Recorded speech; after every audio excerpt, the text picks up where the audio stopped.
ကုသိုလ်လို့ဆိုလိုက်တာနဲ့တွက်ချလိုက်မယ်ငါတို့ကကြောင်းကြီးကြီးလည်းမဆောင်နိုင်ဘူးနော်ကြောင်းကြီးကြီးလည်းမဆောင်နိုင်ဘူးငွေကြီးလည်းမတတ်နိုင်ဘူးကုသိုလ်လုပ်ဖို့ဘယ်လိုလုပ်မလို့လို့စဉ်းစားကောင်းစဉ်းစားကုသိုလ်ဆိုတာပိုက်ဆံမကုန်မဲရတဲ့ကုသိုလ်တွေအများကြီးပဲနော်ကုသိုလ်တွေကကုသိုလ်တိုင်းဒါနကုသိုလ်ဆိုတာပိုက်ဆံကုန်မှဖြစ်တာလည်းမဟုတ်ဘူးကိုနေ့စဉ်စားတဲ့ထဲကတလုံးတစ်စုပ်တန်ခါဆွမ်းလောင်းမယ်ဆိုရင်ဒါကုသိုလ်ဖြစ်ပြီနော်အေးအစင်မသိလို့တန်ခါနဲ့မတွေ့ဘူးကိုယ့်ရဲ့အချိန်မှအလတ်မှုကြောင့်ဆိုရင်မနေ့အိယာထကိုစားတဲ့ဓမင်းပကံတွေက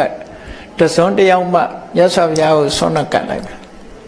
ဒါနကုသိုလ်ပန်းစီမင်းရေချမ်းလှူဒန်းမယ်ဒါနကုသိုလ်ဖြစ်တယ်သွားရင်လာရင်ဆွမ်းခံတန်ခါတော်တွေ့တယ်လှူလိုက်တယ်ဒါနကုသိုလ်ဖြစ်တယ်အပန်းမကြီးတဲ့ဒါနကုသိုလ်တွေပဲဒါတွေကနော်အဲ့ဒါလေဒါနကုသိုလ်ဖြစ်တာပဲဒါနကုသိုလ်တွေအများကြီးဖြစ်နိုင်တယ်ရင်လှူတယ်ဆိုရင်အေးဖဏတ်တရံလှူရင်လေဒါရင်လှူတာနဲ့တူတယ်ပဲဒါနကုသိုလ်ဖြစ်တယ်စီမီလှူတယ်ရင်လှူတယ်အဝတ်လှူတယ်ဒါနကုသိုလ်တွေဟာလွယ်ကူကူနဲ့ကိုယ့်ဘက်ကဖြစ်နိုင်စွမ်းရှိတယ်ပေါ့နောက်သီလကုသိုလ်ဆိုတာကြတော့ကုန်ကြစိတ်မရှိတော့သီလကုသိုလ်ဆိုတာဟာဒါနတဲ့ပို့ပြီးတော့မြင့်မြတ်သွားတယ်သူများအသက်မတတ်ပါဘူးလို့ရှောင်ကျဉ်လိုက်ခြင်းဟာကိုယ့်အတွက်မဟုတ်ဘူးကိုယ့်လက်ချက်နဲ့ဘယ်သူမှဒုက္ခမရောက်ဘူးမရောက်စေဘူးဆိုတာဟာဘလောက်မွန်မြတ်တဲ့အလုပ်လဲနော်အများအတွက်အကျိုးဖြစ်ထွန်းတဲ့ကြီးမားတဲ့ပရဟိတအလုပ်တစ်ခုလောကလူတွေကသီလဆောက်တည်တာကိုပရဟိတလို့တော့မသိကြဘူးမြတ်စွာဘုရားကဒါကိုပရဟိတနော်ကိုသီလဆောက်တည်လိုက်တာစဉ်းစားကြည့်ကိုယ့်ကိုယ်တတ်ခြင်းမှရှောင်တာမှမဟုတ်တာတရားတွေကိုတတ်ဖြတ်ခြင်းမှရှောင်ခြင်းတယ်ဆိုတော့ကိုယ့်အကြောင်းပြုပြီးတရားတွေအန္တရာယ်ကင်းသွားတယ်လေဒါကြောင့်မို့သီလဟာပရဟိတ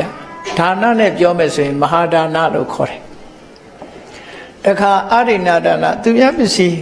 ကိုမတရားမယူဘူးဆိုကြတဲ့အဲ့ဒီပုဂ္ဂိုလ်ကိုစိတ်ချမ်းသာမှုပေးလိုက်တာပဲဒါလည်းဒါကြောင့်မို့ဘုရားမဟာဒါနလို့ခေါ်တယ်သူများကိုထိခိုက်မှုတွေရှောင်လိုက်တာကာမေတုမေသာသရမုတဝါရသူရမေတွေအားလုံးဟာတစ်ဖက်သားကိုထိခိုက်မှုကရှောင်တဲ့သီလတွေဟာကိုအနေနဲ့ကဒီအပြင်ဘက်ကပစ္စည်းတပြားတစ်ချက်မှလှူတာမဟုတ်ပေမဲ့လို့သူတို့ကိုအဘယဒါနကိုယ့်ရဲ့လက်နဲ့ဒုက္ခမရောက်စေဘူးချမ်းသာမှုအလှူကိုလှူတာပဲဒါကိုလည်းအဲ့ဒီရှုထောင့်ကနေကြည့်မယ်ဆိုရင်ကိုကသူတို့ကိုချမ်းသာမှုပေးလိုက်တာဖြစ်တယ်ဟောသီလကုသိုလ်ကြတော့ဒါနကုသိုလ်တွေပို့ပြီးတော့မြတ်တယ်ဘာကြောင့်မြတ်တုံးဆိုရင်သီလလူဘဝရောက်လာရင်ကိုကြည့်လေ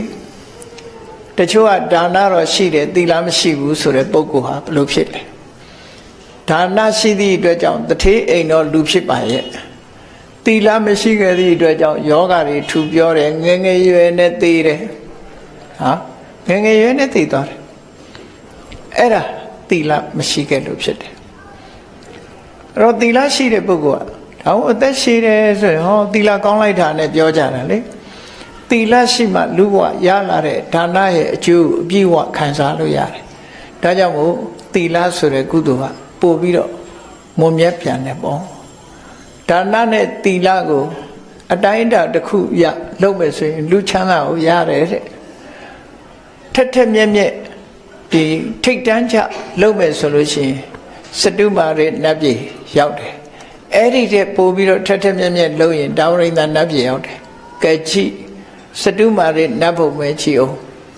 လူပြည်အနှစ်90မှာသူကတရက်ဖက်ရှိသေးတယ်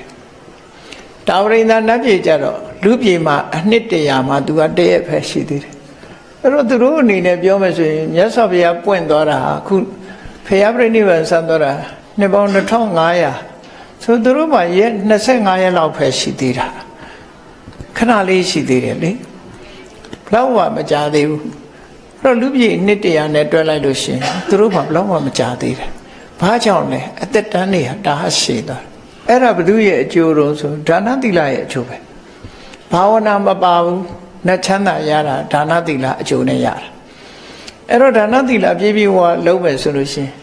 တတန်းနေရှိကြပြီးချမ်းသာဒုက္ခကြီးမားတဲ့နတ်ပြည်6ထပ်ကိုရတယ်ဒါက ဒီမြတ်စွာဘုရားကလည်းဒါနသီလရဲ့အကျိုးကျေးဇူးဆိုတာဒီလိုဟောတာပဲဒါနကထာပြီးတက္ကကထာဟောတယ်ဆိုတာသီလကထာဒါနကထာသီလကထာနှစ်ခုဟောပြီးရင်တက္ကကထာနတ်ပြည်အောင်နိုင်တယ်ဆိုဒီအကျိုးကျေးဇူးကိုဟောတာလူတွေကြတော့အခုမွေသိမ့်မကြဘူးနှစ်တရာပြည့်အောင်နေရတဲ့လူတော်ရှားတယ်လေနှစ်တရာမှာတာဝရိန္ဒတရက်ပြောမယ်ဆိုရင်တာဝရိန္ဒရဲ့နတ်သက်တရက်တောင်မနေရအနှစ်တရာအသက်တရာရှည်တဲ့ပုဂ္ဂိုလ်မှာတရက်ပဲနေရတယ်ဆိုတဲ့အဓိပ္ပာယ်ရတယ်စတုမာရိနတ်ပြည်မှာဆိုရင်အေးအသက်တရာရှည်တဲ့လူက2ရက်ပဲနေလေရတယ်လို့ပြောရမှာပဲသူ့အသက်က2ရက်ပဲရှည်တယ်လို့ပြောအဲ့ဒါလည်းမယုံမရှိလေနဲ့ကိုယ်အနီးနားမှာရှိတဲ့သရဝါလေးတွေဟာတက်တန်းတူကြတယ်မဟုတ်လားကြောင်းလေးတွေခွေးလေးတွေရဲ့အသက်ဘာမှမရှိဘူးရှင်လေးတွေသရဝါလေးတွေရဲ့အသက်ဟာလည်းအလွန်တူတောင်းတယ်အဲ့ဒါလိုပဲ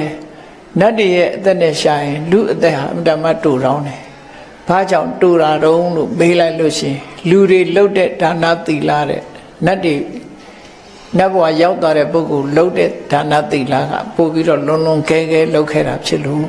သူဆိုတယ်နော်